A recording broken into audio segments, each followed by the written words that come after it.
Mesdames, Messieurs, bonjour. Très heureux de vous retrouver ici en direct de Ferme Expo à Tours. Pour ce salon, donc, on a le plaisir de recevoir autour de moi là Anthony Noyon. Bonjour Anthony. Bonjour Jean-Paul. Président de... Second, C'est une entreprise qui propose... une plateforme qui met en relation les prestataires avec les agriculteurs. Et vous travaillez avec des coopératives. Exactement. Et justement, ça tombe bien, j'ai des coopératives avec Martine Chalat. Bonjour Martine. Bonjour. Vous êtes chef de projet agriculture digitale et agriculture de précision chez Axéréal. Axéréal, c'est une grosse coopérative du centre. Oui, une grosse coopérative implantée en grande région centre, dont le siège est à Olivet, près d'Orléans.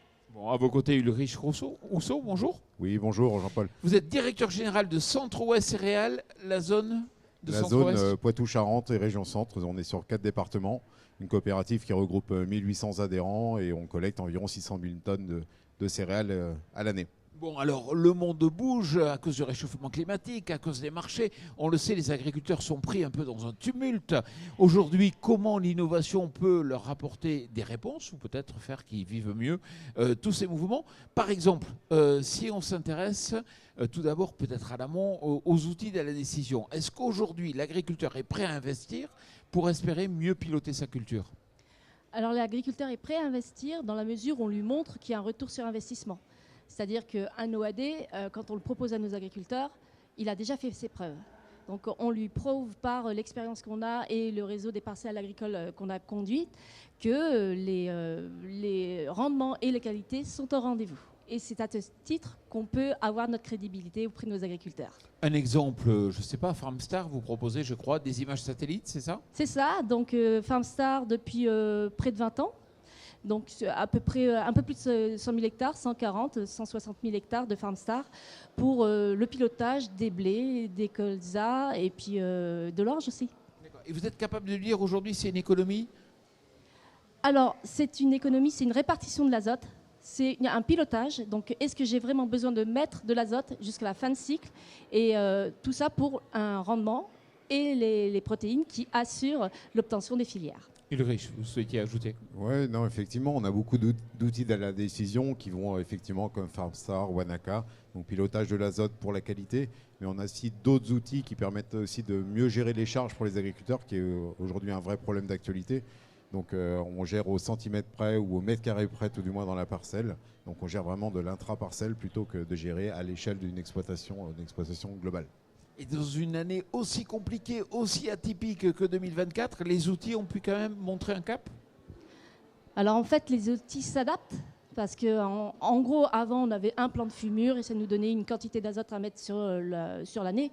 Et aujourd'hui, on a vu apparaître des rendez-vous OAD comme Farmstar et on va vers les outils dynamiques comme les nouveaux outils de fertilisation où on a un pilotage intégral et à chaque moment, une étape clé de la campagne agricole, on a un rendez-vous avec une image satellite. Les outils nous aident énormément, notamment des années comme on a là, qui sont vraiment atypiques. Enfin, on le dit tous les ans, mais on a des cumuls de pluviométrie qui sont très très importants. Sur notre zone, on est entre 1200 et 1800 mm d'eau cumulés du 15 octobre au 15 octobre. Si on n'a pas d'outils de la décision pour piloter la fertilisation, mais aussi la gestion des maladies, les maladies dans les champs, avec des hétérogénéités très très fortes selon les variétés, selon les zones géographiques, dont l'outil de la décision est vraiment important pour les agriculteurs, notamment avec la taille des exploitations qui est de plus en plus forte, où les exploitants aujourd'hui ont des exploitations dans différentes communes et avec des pluviométries différentes selon les zones, des potentiels de résistance maladie en fonction des variétés. C'est vraiment d'autant plus de critères à prendre en compte et où le cerveau humain peut être des fois amené à être un peu limite et que l'outil de la décision vient compléter. Voilà. Alors, optimiser les intrants, c'est une chose. Faire face au manque de main-d'œuvre, c'en est une autre. Et là, vous avez pris les devants avec la robotique. Oui, effectivement, Jean-Paul, on est monté au capital d'une start-up pour une fois de robotique grande culture. Jusqu'à maintenant, la robotique était assez limitée à la viti, à l'arbo, donc des petites surfaces.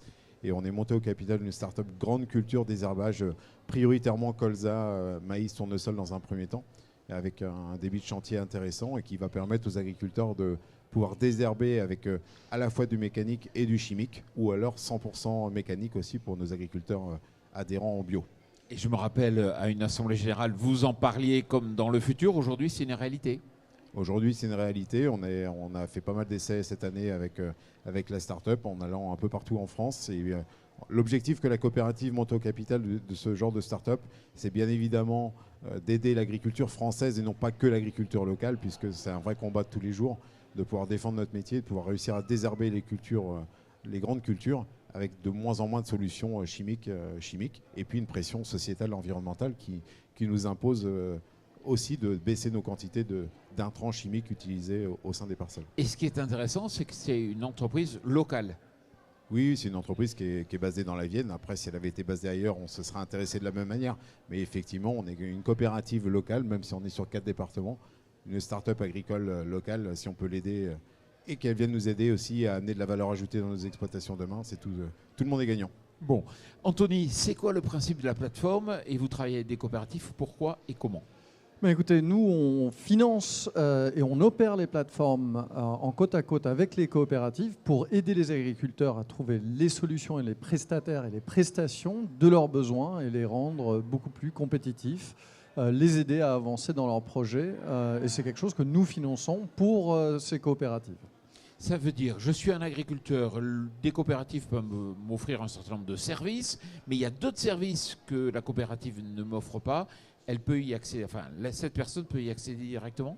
Via la plateforme, bien sûr. Bon, c'est quelque chose qui est piloté directement par les équipes de la coopérative. On utilise l'intelligence artificielle pour comprendre le besoin que peut avoir un agriculteur et faire le bon matching avec le bon prestataire, parce qu'il s'agit vraiment de construire un partenariat. Il ne s'agit pas de trouver le premier prestataire venu, mais vraiment la solution idéale pour un problème qui existe en face. Et on est en train de mailler ensemble vraiment, d'un côté cette demande, ce besoin, et de l'autre côté une capacité à solutionner des problèmes pour les agriculteurs.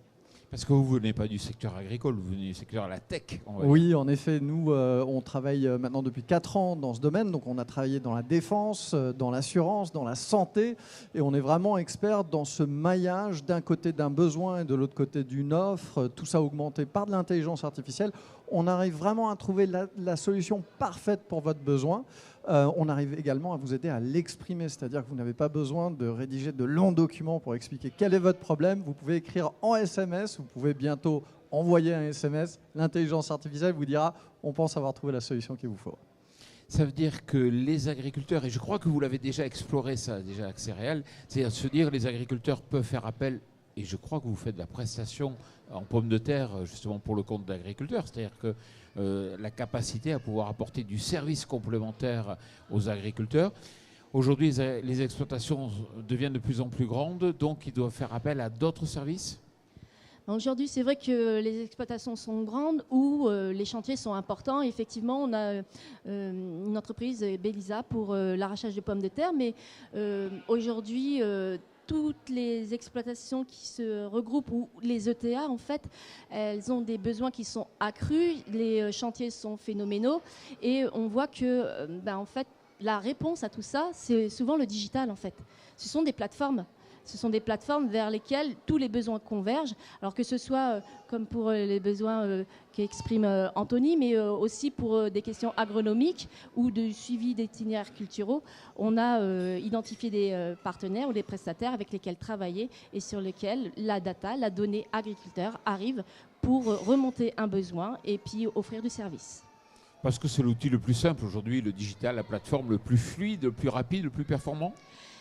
Alors c'est performant parce que c'est quelque chose qui est rapide et puis les plateformes deviennent de plus en plus bien faites, intuitives et finalement ça fait partie de notre vie le digital, qu'on soit agriculteur ou pas.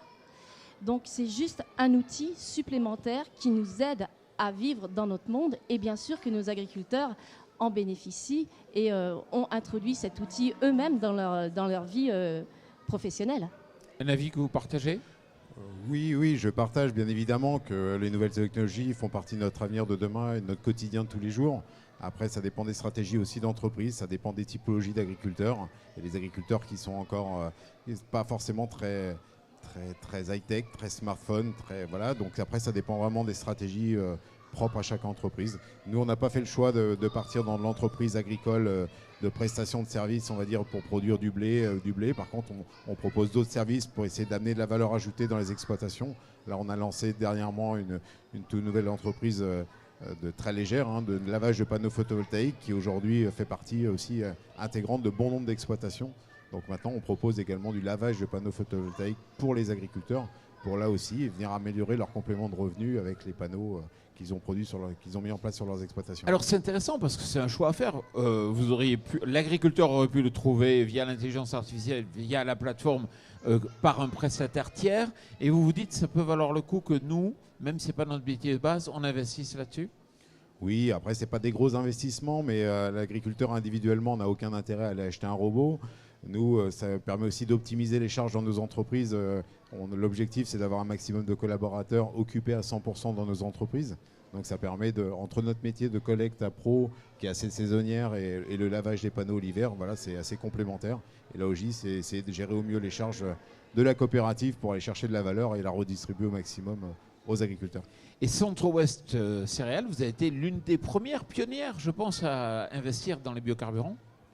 Oui, effectivement, la coopérative en 2007 a fait le choix de monter une usine de trituration de graines de colza, où aujourd'hui on triture 245 000 tonnes de graines de colza, donc c'est environ 80 000 hectares de colza français qui passent dans notre usine pour produire à la fois du tourteau de colza pour l'alimentation animale, mais également du liquide, donc, parce que quand on triture du colza, il y a du solide et du liquide, et la partie liquide donc, part aussi en alimentation humaine sur de l'huile pour les industries agroalimentaires. Et après, on a une phase aujourd'hui de biocarburant où on a un peu plus de 800 camions qui roulent avec du B100, donc notre COC 100, nous, est notre marque locale, qui roule 100% biocarburant issu de graines de colza. Et dites-moi si je fais erreur, mais on boucle la boucle puisqu'on récupère aussi des polyphénols, je crois, dans votre usine, qui sont réincorporés dans des produits qui vont être des retardateurs pour certaines plantes souffrant de la sécheresse. Oui, effectivement, dans les phases liquides, il y a les gros produits, on va dire les gros volumes partent en alimentation humaine et en biocarburant, mais il y a aussi pas mal de produits dérivés de notre production qui partent en cosmétiques, qui partent sur la chimie verte notamment, et qui viennent en support de bon nombre de produits utilisés à la fois sur l'humain et sur l'animal. Et avec le recul qu'on peut avoir, c'est des diversifications qui sont intéressantes ? Oui. Le seul problème, c'est l'approvisionnement. Oui, effectivement. Parce il faut que j'explique peut-être, c'est que dans certaines zones, le colza, c'est compliqué aujourd'hui.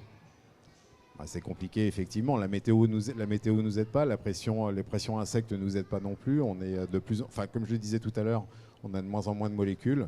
Donc effectivement, c'est de plus en plus compliqué à produire du colza. On triture entre guillemets que 80 000 hectares vu la surface française. On a largement de quoi s'approvisionner.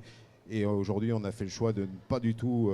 Déjà, on est dans une filière colza locale, non OGM. On veut pas d'import. Donc, on travaille vraiment à de la valorisation 150 km autour de Poitiers pour alimenter notre usine aujourd'hui.